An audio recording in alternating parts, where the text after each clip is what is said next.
болмады шынымды айтсам. Қатты медаль алғым келді. Бірақ дайындығым жетпеді ма білмеймін. Барша қазақ халқына кешірім сұраймын. Үміттеріңізді ақтай алмаған.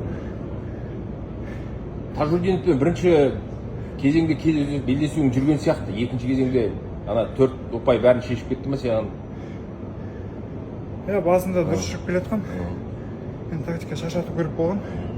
Шаршап келе жатқан кезде сол кілемнен бапкерлер айтқандай шығара беру керек еді. Мен өзім сәл асығып кеттім.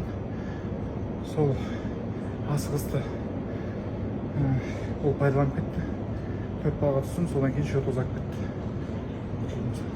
Бүгінгі белдесуде Иран балуан 2 мәрте сені итеріп шығарып жіберді. Күші мықты ма екен? Бір қолыңды байлап. Физикалық тобы жақсы. Оған қандай да бір тактика дайындап едіңдер? Онымен қалай күресу керек болды? Әдістер шығару керек болғанбыз, енді әдістер шықпай қалды. Кешірім сұраймын бәріңізден. Алда Лос-Анджелеске дайындаласың ба? Білмеймін. Айта алмаймын. Жақсы, саған да рахмет.